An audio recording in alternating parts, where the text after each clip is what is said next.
Dans cette vidéo, je vais t'expliquer pourquoi j'ai découvert que j'étais mon propre démon et comment ça m'a dégoûté. Et je vais t'expliquer exactement pourquoi. Et si aujourd'hui tu regardes cette vidéo, c'est que potentiellement, aujourd'hui au point dans ta vie, tu te dis qu'il n'y a rien qui fonctionne et que c'est pour une cause. C'est à cause de ton enfance, c'est à cause d'un partenaire, c'est à cause de quelqu'un. Même si à l'intérieur de toi, tu as l'impression de prendre la responsabilité, tu te dis, mais on dirait qu'en prenant cette responsabilité, tu as l'impression qu'au quotidien, tu ne fais pas tout ce qu'il faut pour y arriver. Il y a toujours un blocage. Et je t'en parle parce que la majorité du temps, quand j'étais petit, en fait, j'ai été beaucoup seul. Et lorsque tu es seul et que tu vis beaucoup d'émotions, tu les ressasses sans cesse. Donc, un événement qui peut arriver une fois dans ma vie, exemple, vous avez quelqu'un avec qui vous battez, vous avez quelqu'un qui vous a insulté, vous avez quelqu'un qui vous a manqué de respect, vous avez quelqu'un qui n'a pas respecté vos limites lorsque vous étiez enfant. La vérité, c'est que cette chose est arrivée une seule fois. Le problème, c'est que une fois que cette chose-là, elle est arrivée, ça nous fait avoir un pic émotionnel. Ensuite, une fois qu'on a ce pic émotionnel, cette personne qui nous a énervé, cette chose qui nous a énervé n'est plus dans notre vie. Le problème, c'est que après, sur 365 jours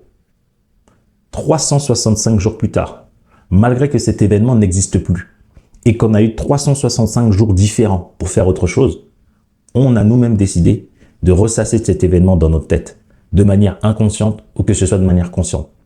Et au fur et à mesure de ces 365 jours, un petit événement qui arrivait une seule fois, finalement, chaque jour qu'il passe, prend de plus en plus d'ampleur, et laisse des traces dans nos jours, dans nos journées, alors que cet événement est arrivé une seule fois.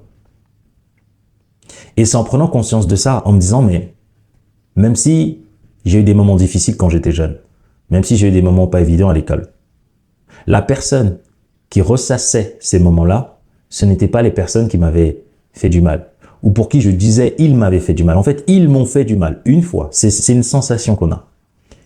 Mais je suis désolé, le jour où je me suis rendu compte qu'en fait, chaque jour qui passait, ce n'était que moi-même qui reprenais ce mal-là et qui le rejouait en permanence dans ma tête.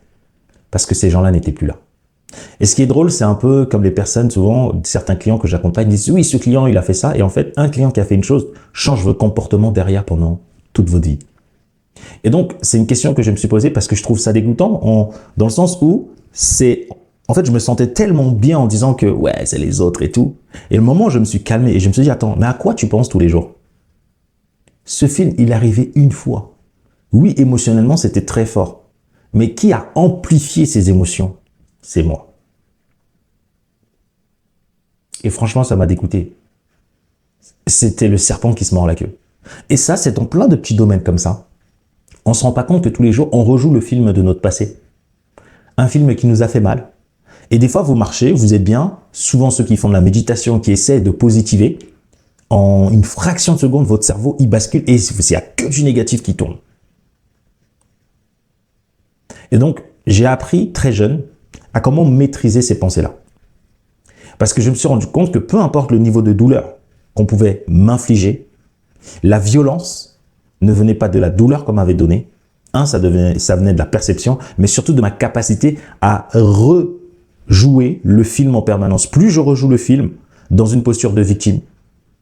Une posture de victime, c'est dire l'autre il m'a fait du mal, l'autre il m'a pas respecté, c'est pas normal, on va voir ce que je veux faire. Donc en fait, on est dans une position de victime et les victimes, qu'est-ce qu'elles peuvent faire? Comme elles ne peuvent pas se défendre de manière saine, elles sont obligées de refouler les émotions et d'agir dans un côté sombre. Elles sont obligées d'avoir de la haine, d'avoir du ressentiment. Et donc, en fait, tu vibres en permanence toutes tes journées comme ça. Et cette vidéo, elle est assez courte, c'était juste pour vous clarifier cela pour les personnes peut-être qui disent « Comment on peut se dégoûter soi-même » Ben, c'est en réalisant que, en fait, il n'y avait personne d'autre que moi-même qui rejouait ce film. Donc, si j'ai des blocages dans ma vie, effectivement, toutes les causes de blocage ne viennent pas que de moi. Mais en fait, si déjà tous les jours, j'apprends à affronter en me disant « Oui, c'est arrivé une fois, c'est vrai ». Mais j'ai pas besoin d'être une victime parce que dans la situation passée, j'étais une victime. Mais aujourd'hui, on est au jour 1. Donc avant, hier, j'étais une victime, mais aujourd'hui, je suis plus une victime. Donc je ne vais pas agir comme une victime. Je me demandais si cette situation arrive à nouveau. Comment faire que je n'ai plus cette sensation d'être victime? Oh bah très bien, je vais aller apprendre peut-être à me battre. Je vais aller apprendre à communiquer. Je vais aller apprendre à améliorer mon script de vente. Je vais améliorer mon marketing. C'est la seule chose que je peux faire. Et plus je me concentre dessus en me disant, l'expérience qui s'est passée une fois hier va me permettre, sur les 365 prochains jours, de progresser. Il y a moins de trauma. Et même si je pense à cet événement-là, ah, c'est douloureux, mais je vais pas la maintenir dans mon corps, maintenir dans mon cerveau. Parce que cela, c'est une discipline mentale. Et je sais pas, pour vous, si ça vous arrive, mettez-le moi en commentaire, ça peut arriver dans plein de domaines. Et je voulais en parler parce que moi, j'ai vu très peu de personnes en parler de ce combat mental, de ces films qu'on rejoue. C'est comme si, imaginez-vous là, il y a quelqu'un qui vous gifle. Elle vous a giflé sur le moment, ça fait mal à la joue.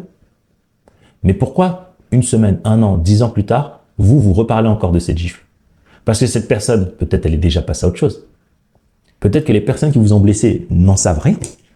Mais vous avez décidé, avec une posture de victime, de rejouer ce film.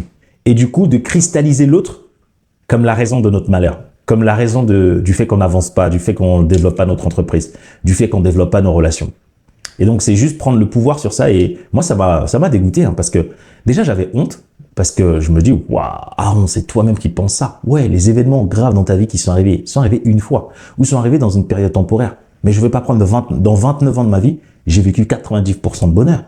En fait, quand on y pense, mais quand on ne réalise pas ça, on va prendre nos émotions négatives et on va dire, ouais, notre vie était une galère. Non, parce que là, tu parles sous le prisme de ta douleur. Quand tu vois la vie telle qu'elle est, tu dis, ok, il y a des moments où j'ai souffert, il y a des moments où en fait, il n'y avait rien. En fait, c'est quoi l'équivalent? Bah, tous les matins où tu te lèves, tu prends ton petit déj, tu vas au travail, t'es un peu comme un robot, tu calcules rien, donc t'es pas en souffrance. Mais oui, quand ton patron t'a parlé une fois, quand tu vas au travail et que tu rejoues ce film-là en permanence dans ta tête, bah oui, là, tu crées la souffrance. Et puis, c'était tout. Donc, je voulais vous en parler parce qu'au niveau du business, au niveau de l'entrepreneuriat, que ce soit dans la vie, ça peut arriver et on peut facilement laisser ça aux autres, sachant qu'on a juste besoin de travail dessus. Sachez que pour les personnes qui ont une activité, une entreprise qui veulent la développer, avoir plus de clients et devenir libre, faire développer une entreprise, comme je l'écris là, au service de vos clients et de votre liberté, vous pouvez candidater en cliquant en lien en description. Vous pouvez regarder nos avis, vous pouvez prendre notre formation. Et je vous laisse ici avec les 2 prochaines vidéos. N'oubliez pas juste de laisser un petit like et de vous abonner. Et sans plus tarder, je vous dis à très vite dans une prochaine. Merci beaucoup.